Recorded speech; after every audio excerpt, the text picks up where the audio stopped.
प्रेम से बोलिए श्री सत्यनारायण भगवान की जय। आज के दिन श्री सत्यनारायण भगवान की कथा पढ़ी अथवा सुनी जाती है। तो आइए आज आपको सुनाते हैं श्री सत्यनारायण भगवान की संपूर्ण व्रत कथा और आरती। एक समय नवमी मारण्य तीर्थ में शौनक आदि 88,000 ऋषियों ने श्री सूत जी से पूछा, हे प्रभु, इस कलयुग में वेद विद्या रहित मनुष्य को प्रभु भक्ति किस प्रकार मिलेगी और उनका उद्धार कैसे होगा।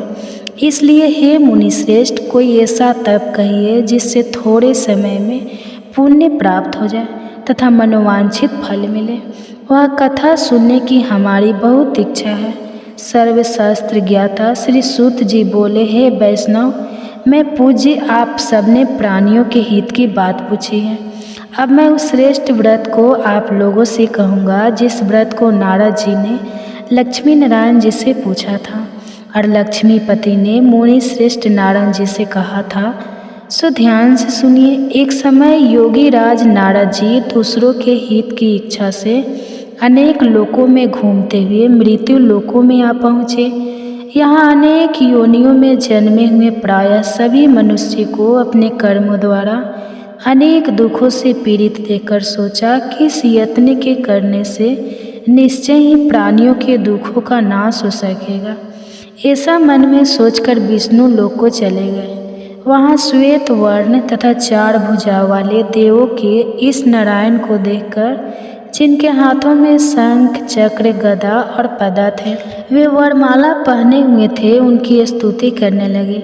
हे भगवान, आप अत्यंत शक्ति से संपन्न हैं। मन तथा वाणी भी आपको नहीं पा सकती।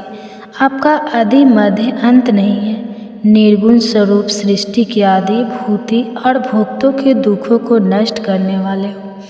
आपको मेरा नमस्कार है। नारद जी से इस प्रकार की स्तुति सुनकर विष्णु भगवान बोले, हे मुनिश्रेष्ठ, आपके मन में क्या है? आपका किस काम के लिए आगमन हुआ है? निसंकोच होकर कहिए। तब नारद मुनि बोले, मृत्यु लोक में सब मनुष्य जो अनेक योनियों में पैदा हुए हैं, अपने अपने कर्मों के द्वारा अनेक प्रकार के दुखों से दुखी हो रहे हैं। हे नाथ, मुझ पर दया रखते हो तो बताइए कि उन मनुष्यों के सब दुख थोड़े से ही प्रयत्न से कैसे दूर हो सकते हैं। हे नारद, मनुष्य की भलाई के लिए तुमने बहुत अच्छी बात पूछी है। जिस काम के करने से मनुष्य मोह से छूट जाता है, वह मैं कहता हूँ। सुनो, बहुत पुण्य देने वाला स्वर्ग तथा मृत्यु लोक दोनों में दुर्लभ एक उत्तम व्रत है। आज मैं प्रेम वश होकर तुमसे कहता हूँ, सत्यनारायण का यह व्रत अच्छी तरह विधि पूर्वक करने से मनुष्य आयु पर्यंत यहाँ सुख भोग कर मरने पर मोक्ष को प्राप्त होता है। श्री भगवान के वचन सुनकर नारद मुनि बोले कि उस व्रत का फल क्या है? क्या उस व्रत का विधान है और किसने यह व्रत किया है और किस दिन यह व्रत करना चाहिए? विस्तार से कहिए। भगवान श्री कृष्ण बोले, दुख शोक आदि को दूर करने वाला, धन धान्य को बढ़ाने वाला, सौभाग्य तथा संतान को देने वाला, यह व्रत सब स्थानों पर विजय करने वाला है। भक्ति और श्रद्धा के साथ किसी भी दिन मनुष्य श्री सत्यनारायण की शाम के समय ब्राह्मणों और बंधुओं के साथ धर्म में परायण होकर पूजा करे। भक्ति भाव से नैवेद्य केले का फल, घी, दूध और गेहूं का चूर्ण सवाय ले। गेहूं के अभाव में सांठी का चूर, शक्कर और गुड़ ले और सब भक्षण योग पदार्थ जमा करा के भगवान के अर्पण कर दे तथा बंधुओं सहित ब्राह्मणों को भोजन कराए। इसके पश्चात स्वयं भी भोजन करें। नृत्य गीत आदि का आचरण करके भगवान सत्यनारायण का स्मरण करते हुए समय व्यतीत करें। इस तरह व्रत करने पर मनुष्यों की सभी इच्छा निश्चय ही पूरी होती हैं। विशेषकर कली काल में भूमि पर यही मोक्ष का सरल उपाय है। इसके प्रसंग में सूत जी बोले, हे ऋषियों, जिसने पहले समय में इस व्रत को किया है, इसका इतिहास कहता हूँ। ध्यान से सुनो। सुंदर काशीपुर नगरी में एक अत्यंत निर्धन ब्राह्मण रहता था। वह भूख और प्यास से बेचैन हुआ नित्य पृथ्वी पर घूमता था। ब्राह्मणों से प्रेम करने वाले भगवान ने ब्राह्मण को दुखी देखकर बूढ़े ब्राह्मण का रूप धारण करके उसके पास जाकर आदर के साथ पूछा, हे विप्र, नित्य दुखी हुआ पृथ्वी पर क्यों घूमते हो? हे श्रेष्ठ ब्राह्मण, यह सब मुझको कहो, मैं सुनना चाहता हूँ। ब्राह्मण बोला, मैं निर्धन ब्राह्मण हूँ, भिक्षा के लिए पृथ्वी पर फिरता हूँ। हे भगवान, यदि आप इसका उपाय जानते हो तो कृपा करके कहो। वृद्ध ब्राह्मण बोला कि सत्यनारायण भगवान मनवांछित फल देने वाले हैं, इसलिए हे ब्राह्मण, तू उनका पूजन कर, जिसके करने से मनुष्य सब दुखों से मुक्त होता है। ब्राह्मण को व्रत का सारा विधान बताकर बूढ़े ब्राह्मण का रूप धारण करने वाले सत्यनारायण भगवान अंतर्ध्यान हो गए। जिस व्रत को वृद्ध ब्राह्मण ने बताया है, मैं उसको करूँगा, यह निश्चय करने पर उसे रात में नींद भी नहीं आई। वह सवेरे उठकर सत्यनारायण के व्रत का निश्चय करके भिक्षा के लिए चला गया। उस दिन उसको भिक्षा में बहुत धन मिला, जिससे बंधु बांधव के साथ उसने सत्यनारायण जी का व्रत किया। इसके करने से वह ब्राह्मण सब दुखों से छूटकर अनेक प्रकार की संपत्तियों से युक्त हो गया। उस समय से वह ब्राह्मण हर मास व्रत करने लगा।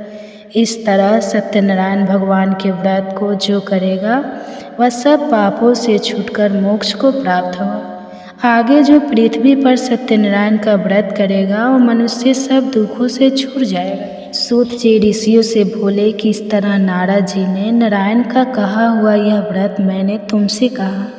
हे विप्रो, मैं अब और क्या कहूँ?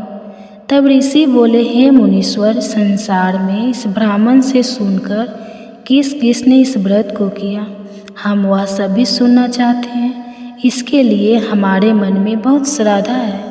सूत जी बोले, हे मुनियों, जिसने इस व्रत को किया है वह सब सुनो। एक समय एक ब्राह्मण धन और ऐश्वर्य के अनुसार बंधु बांधव के साथ व्रत करने को तैयार हुआ। उसी समय एक लड़की बेचने वाला बूढ़ा आदमी है और बाहर लकड़ियों को रखकर ब्राह्मण के मकान में गया।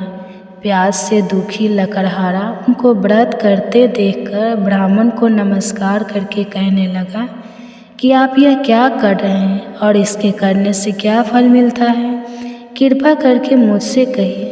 ब्राह्मण ने कहा, सब मनोकामनाओं को पूरा करने वाला वह सत्यनारायण भगवान का व्रत है। इसकी ही कृपा से मेरे यहाँ धन धान आदि की वृद्धि हुई है।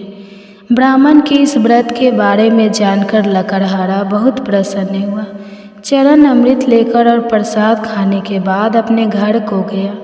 लकड़हारे ने अपने मन में इस प्रकार का संकल्प किया कि आज गांव में लकड़ी बेचने से जो धन मिलेगा उसी से सत्यनारायण देव का उत्तम व्रत करूंगा। यह मन में विचार करके वह बूढ़ा आदमी लकड़ियों अपने सिर पर रखकर जिस नगर में धनवान लोग रहते थे वह ऐसे सुंदर नगर में गया। उस दिन वहाँ पर उसे उन लकड़ियों का दाम पहले दिनों से चौगुना मिला। तब वह बूढ़ा लकड़हारा दाम लेकर और अति प्रसन्न होकर पक्के केले की फली, शक्कर, घी, दूध, दही और गेहूं का चूर्ण इत्यादि सत्यनारायण भगवान के व्रत की कुल सामग्रियों को लेकर अपने घर गया। फिर उसने अपने भाइयों को बुलाकर विधि के विसाद भगवान जी का पूजन और व्रत किया। उस व्रत के प्रभाव से वह बूढ़ा लकड़हारा धन पुत्र आदि से युक्त हुआ और संसार के समस्त सुख भोगकर बैकुंठ को चला गया। श्री सूत जी बोलते हैं कि हे श्रेष्ठ मुनियों, अब आगे की कथा कहता हूँ, सुनो। पहले समय में अलकामुख नाम का एक बुद्धिमान राजा था।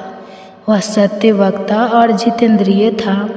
प्रतिदिन देव स्थानों पर जाता तथा गरीबों को धन देकर उनके कष्ट दूर करता था। उसकी पत्नी कमल के समान मुख वाली और सती साध्वी थी। भद्रशिला नदी के तट पर उन दोनों ने श्री सत्यनारायण भगवान का व्रत किया। उस समय में वहाँ एक साधु वैश्य आया। उसके पास व्यापार के लिए बहुत सा धन था। वह नाव को किनारे पर ठहराकर राजा के पास आ गया और राजा को व्रत करते हुए देखकर विनय के साथ पूछने लगा, हे राजन, भक्ति युक्त चित से यह आप क्या कर रहे हैं? मेरी सुनने की इच्छा है, सो आप यह मुझे बतलाइए।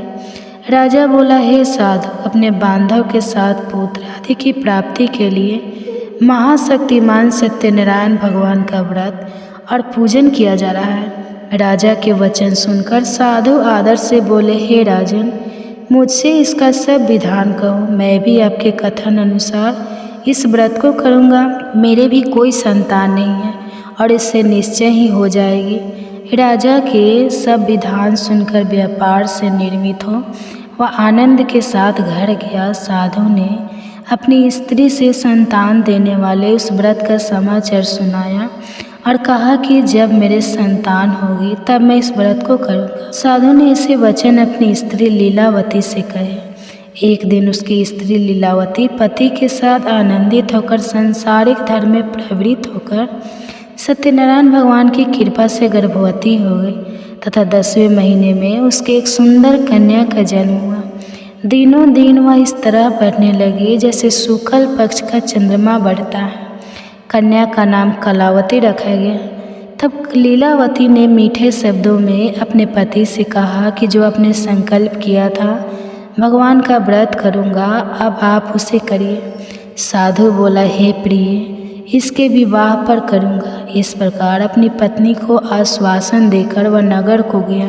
कलावती प्रीत ग्रह में वृद्धि को प्राप्त हो गई। साधु ने जब नगर में सखियों के साथ अपनी पुत्री को देखा तो तुरंत दूत को बुलाकर कहा कि पुत्री के वास्ते कोई सुयोग्य देखिए। साधु की आज्ञा पाकर दूत कंचन नगर पहुंचा और वहां पर बड़ी खोज और देखभाल कर लड़की के लिए सुवियोग वाणी कमल को देखकर साधु ने अपने बंधु बांधव सहित प्रसन्नचित्त अपनी पुत्री का विवाह उसके साथ कर दिया। किंतु दुर्भाग्य से विवाह के समय भी उस व्रत को करना भूल गया।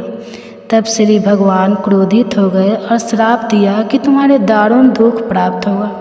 अपने कार्य में कुशल साधु बनिया जमाता सहित समुद्र स्थित रतनपुर नगर में गया और वहाँ दोनों ससुर जमाई चंद्रकेतु राजा उस नगर में व्यापार करने लगे। एक रोज भगवान सत्यनारायण की माया से प्रेरित कोई चोर राजा का धन चुराकर भागा जा रहा था, किंतु राजा के दूतों को आता देखकर चोर ने घबराकर भागते हुए राजा के धन को वहीं चुपचाप रख दिया जहां वह ससुर जमाई ठहरे हुए थे। तब दूतों ने उस साधु वैश्य के पास राजा के धन को रखा देखा तो वे दोनों को बांध कर ले गया और प्रसन्नता से डरते हुए राजा के समीप जाकर बोले, यह 2-4 हम पकड़ कर लाए हैं, देकर आज्ञा दे। तब राजा की आज्ञा से उनको कठोर कारावास में डाल दिया और उनका सब धन छीन लिया। सत्यनारायण भगवान के श्राप द्वारा उनकी पत्नी भी घर पर बहुत दुखी हुई और घर पर जो धन रखा था चोर चुरा कर ले गए। शारीरिक और मानसिक पीड़ा तथा भूख प्यास से अति दुखित होकर अन्न की चिंता में कलावती एक ब्राह्मण के घर गई। वहाँ उसे सत्यनारायण भगवान का व्रत होते देखा। फिर कथा सुनी तथा प्रसाद ग्रहण करके रात को घर आई। माता ने कलावती से कहा, हे पुत्री, अब तक कहाँ रह गई थी? वह तेरे मन में क्या है? कलावती बोली, हे माता, मैंने एक ब्राह्मण के घर से सत्यनारायण भगवान का व्रत देखा है। कन्या के वचन सुनकर लीलावती भगवान के पूजन की तैयारी करने लगी। लीलावती ने परिवार और बंधुओं सहित श्री सत्यनारायण भगवान का पूजन किया और वर मांगा कि मेरे पति और दामाद शीघ्र आ जाए। साथ ही प्रार्थना की कि हम सबका अपराध क्षमा करो। सत्यनारायण भगवान इस व्रत से संतुष्ट हो गए और राजा चंद्रकेतु को स्वप्न में दर्शन देकर कहा, हे राजन, दोनों वैश्यों को प्रातः ही छोड़ दो। सब धन जो तुमने ग्रहण किया है वह दे दो, नहीं तो मैं तेरा धन, राज्य, पुत्र आदि सब नष्ट कर दूंगा। राजा से ऐसे वचन कहकर भगवान अंतर्ध्यान हो गए। प्रातःकाल राजा चंद्रकेतु ने सभा में अपना स्वप्न सुनाया। फिर दोनों वाणी कमन बुलाया। दोनों ने आते ही राजा को नमस्कार किया। राजा मीठे वचनों से बोले, हे महानुभाव भावी, ऐसा कठिन दुख प्राप्त हुआ है, अब तुम्हें कोई भय नहीं। ऐसा कहकर राजा ने उनको नए नए वस्त्र आभूषण पहनाए तथा उनका जितना धन लिया था उससे दुगुना धन उसे देकर आदर सहित विदा कर दिया। दोनों वैश्य अपने घर को चले गए। सूची बोले, वैश्य ने मंगलाचार करके यात्रा आरंभ की और अपने नगर को चला। उनके थोड़ी दूर निकलने पर दंडी वेशधारी सत्यनारायण भगवान ने उनसे पूछा, हे साधु, तेरी नाव में क्या है? अभिमानी वनी कमनी, आप क्यों पूछते हो? क्या धन लेने की इच्छा है? मेरी नाव में तो बोलो और पत्ते भरे हैं। पैसे का कठोर वचन सुनकर भगवान ने कहा, तुम्हारा वचन सत्य हो। दंडी ऐसा कहकर वहाँ से चले गए और कुछ दूर जाकर समुद्र के किनारे बैठ गए। दंडी के जाने पर वैश्य ने नित्य क्रिया करने के बाद नाव को ऊंची उठी देकर अवंचा किया और नाव में बेल पत्ते आदि देकर मूर्छित होकर जमीन पर गिर पड़ा। फिर मूर्छा खुलने पर अत्यंत शोक प्रकट करने लगा। तब उसका दामाद बोला कि आप शोक ना करें, यह दंडी का श्राप है, अतः उनकी शरण में चलना चाहिए, तभी हमारी हर मनोकामना पूरी होगी। दामाद के वचन सुनकर वह दंडी के पास पहुंचा और अत्यंत भक्ति भाव से नमस्कार करके बोला, मैंने जो आपसे असत्य वचन कहे थे उनको क्षमा करो। ऐसा कहकर महान सुख होकर रोने लगा। तब दंडी भगवान बोले, हे वानिक मुनि, से बार बार तुम्हें दुख प्राप्त हुआ है, तू मेरी पूजा से विमुख हुआ। साधु बोला, हे भगवान, आपकी माया से मोहित ब्रह्मा आदि भी आपके रूप को नहीं जानते, तब मैं अज्ञानी कैसे जान सकता हूँ? आप प्रसन्न होइए, मैं सामर्थ्य के अनुसार आपकी पूजा करूँगा, मेरी रक्षा करो और पहले के समान नौका में धन भर दो। उसके भक्ति का यह वचन सुनकर भगवान प्रसन्न होकर उसकी इच्छा अनुसार वर देकर अंतर्ध्यान हो गए। तब उन्होंने नाव पर आकर देखा कि नाव धन से परिपूर्ण है।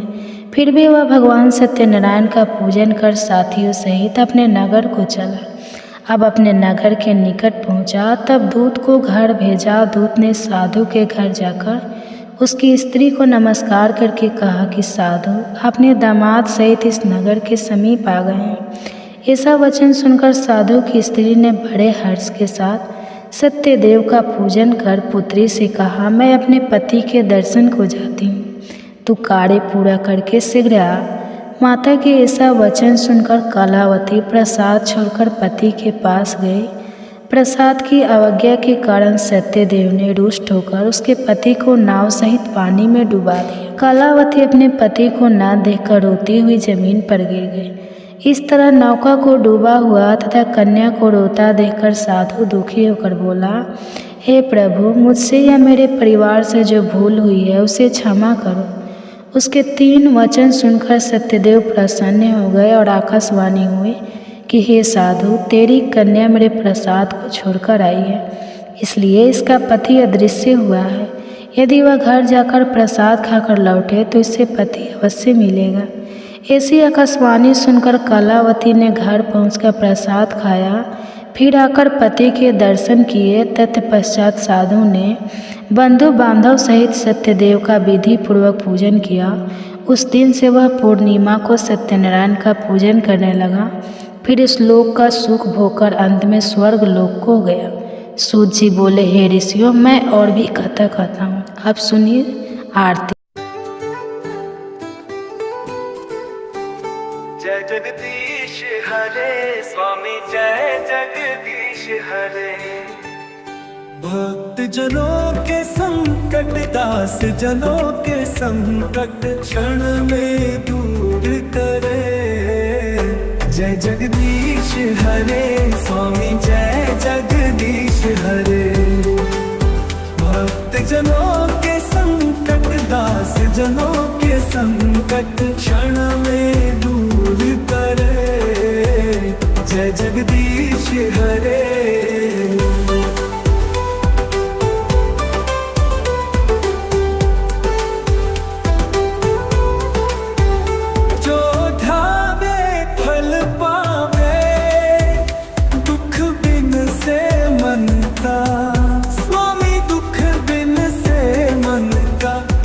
संपत्ति घर आवे, कष्ट मिटे तन का।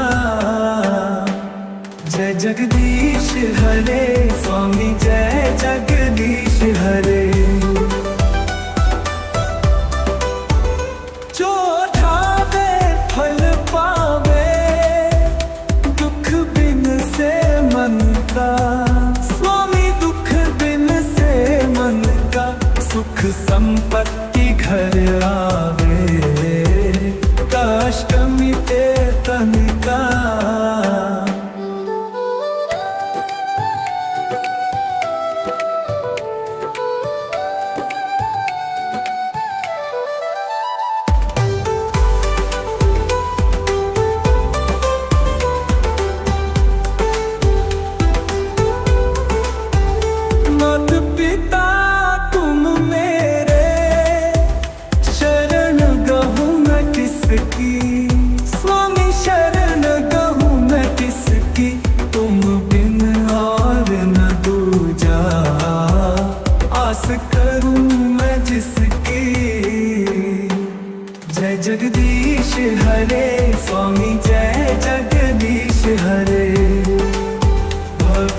जनों के संकट, दास जनों के संकट क्षण में दूर करे।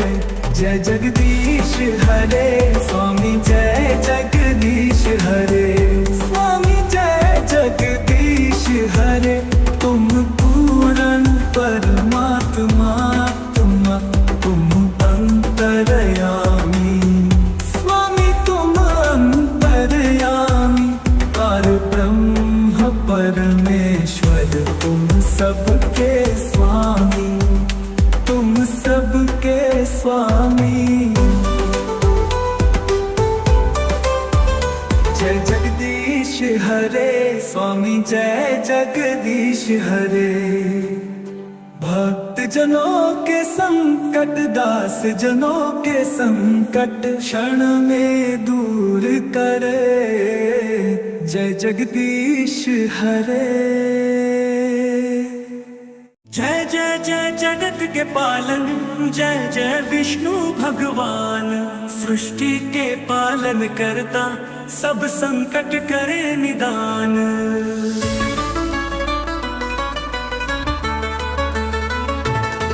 जय विष्णु भगवान जग प्यारे, सतयुग त्रेता द्वापर तारे। युग में भी नाम तुम्हारा सुखदाई, सब संकट हारा।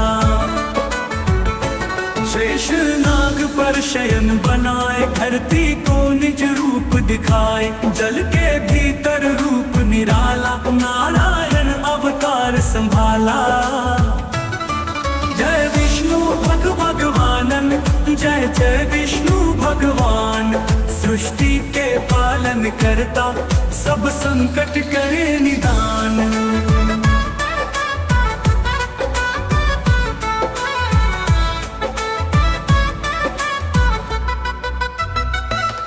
गर्भ में जब प्रलय होए भारी, तुम धारण मच का अवतारी। कच्छप रूप धर धरा बचाई, मन में धीरज तुमने बंधाई।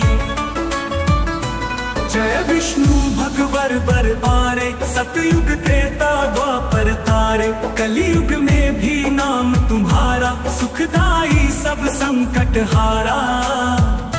शेष नाग पर शयन बनाए, धरती को निज रूप दिखाए। जल के भीतर रूप निराला, नारायण अवतार संभाला। शेष नाग पर शयन बनाए, धरती को निज रूप दिखाए। जल के भीतर रूप निराला, नारायण अवतार संभाला। नारायण अवतार संभाला। गर्भ में जब प्रलय होए भारी, तुम धारण मच का अवतारी। कच्छप रूप धर धरा बचाई, मन में धीरज तुमने बंधाई। वराह रूप धर जब तुम आए, धरती को फिर ऊपर लाए। नृसिंह रूप जब तुम आए, प्रहलाद को सदा सुख पाए। वामन रूप धर बल संहारे, विक्रम रूप से 3 पग तारे। राम बन कर रावण मारा, लक्ष्मण संग सीता उबारा। श्री कृष्ण बन धरती पर आए, कंस चाणूर शिशुपाल हराए। महाभारत में अर्जुन साथी, गीता का ज्ञान दिया अनुपम रथी। सुदर्शन चक्र तुम्हारा प्यारा, जिस पर संकट आए सहारा। गरुड़ वाहन तेज तुम्हारा, संसार का पालन तुम्हारा। विष्णु चालीसा जो पढ़े, मन में धर विश्वास। सुख शांति और संपत्ति पाए, मिटे सभी संताप। श्री विष्णु जी की कृपा सभी पर बनी